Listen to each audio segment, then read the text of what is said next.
चलिए आगे बढ़ते हैं। हिमाचल में इस साल विधानसभा चुनाव होने वाले हैं। ऐसे में राजनीतिक सरगर्मियां तेज हो गई हैं। सभी राजनीतिक दलों ने कमर कस ली है। ऐसे में प्रदेश सरकार की ओर से वासियों को लगातार कई विकास परियोजनाओं की सौगात दी जा रही है।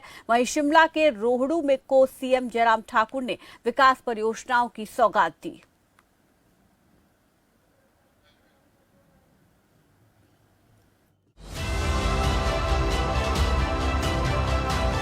हिमाचल में राजनीतिक पार्टियों ने विधानसभा चुनावों के लिए कमर कस ली है।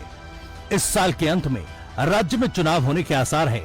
जहां कांग्रेस इस चुनाव से सत्ता में वापसी को बेताब है, तो वहीं बीजेपी भी यूपी, उत्तराखंड के फॉर्मूले के आधार पर पुराने रिकॉर्ड्स तोड़ने की तैयारी कर रही है। ऐसे में मुख्यमंत्री जयराम ठाकुर की ओर से प्रदेशवासियों को विकास कार्यों की सौगात दी जा रही है। वहीं शिमला के समोली पहुंचे मुख्यमंत्री जयराम ठाकुर का कार्यकर्ताओं ने जोरों शोरों से स्वागत किया और रोहडू में आयोजित कार्यक्रम में बतौर मुख्य अतिथि शिरकत की। इस दौरान सीएम ने मुख्यमंत्री लोक भवन का लोकार्पण भी किया और कई विकास परियोजनाओं का शुभारंभ किया। कार्यक्रम में कई नेता समेत गणमान्य लोग मौजूद रहे। सीएम जयराम ने कांग्रेस पर बदले की भावना से कार्रवाई करने का आरोप लगाया। साथ ही उन्होंने टोपी को हिमाचल की शान बताया और प्रदेश में टोपी पर होने वाली राजनीति को समाप्त करने की बात कही। पहली कैबिनेट की बैठक में हमने तय किया कि कोई भी बदले की भावना से हम कार्रवाई नहीं करेंगे। नहीं तो क्या होता था, चाहे पहली कैबिनेट की बैठक में निर्णय होता था ये बदल दो वो बदल दो, उसके खिलाफ मामला दर्ज कर दो, इसके खिलाफ मामला दर्ज कर दो, ये होता था। आज 4.5 वर्ष हो गए हिमाचल प्रदेश में हमारी सरकार को किसी भी राजनीतिक मकसद के साथ, प्रतिशोध की भावना के साथ एक भी मामला हिमाचल प्रदेश में दर्ज नहीं हुई। ये हिमाचल के इतिहास में बहुत लंबे अरसे के बाद ये देखने को मिला। ये दौर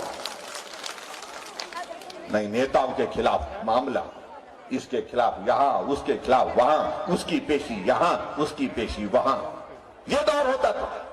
कि हमारी टोपी हमारे सिर पर हम पहनते हैं, ये भी राजनीतिक दृष्टि से इसको राजनीतिक पार्टियों के साथ ऐसा जोड़ दिया था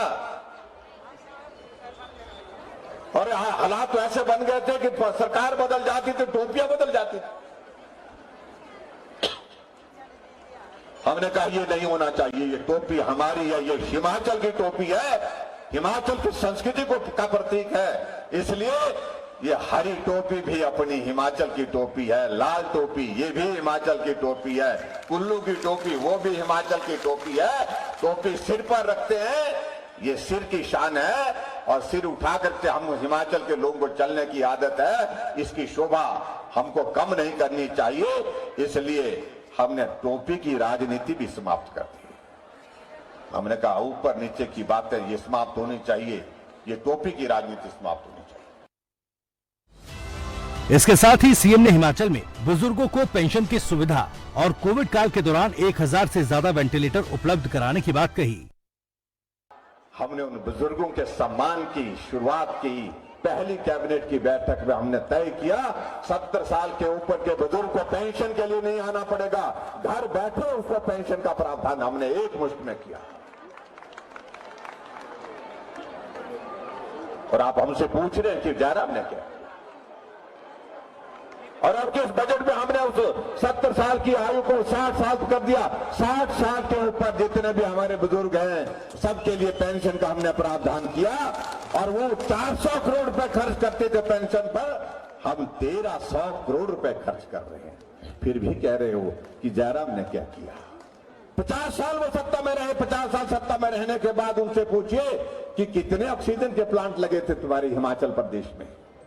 50 साल में 2 ऑक्सीजन के प्लांट हिमाचल प्रदेश में थे। और इन 2 वर्षों में हमने कितने लगाए? 50 ऑक्सीजन के प्लांट हिमाचल प्रदेश में लगाए। आपके रोहडू में भी हमने जो है एक ऑक्सीजन का प्लांट लगा करके यहां पर आपको समर्पित किया। 50 साल में सत्ता में रहे, उनसे पूछना चाहिए कि कितने वेंटिलेटर आपके यहां पर थे।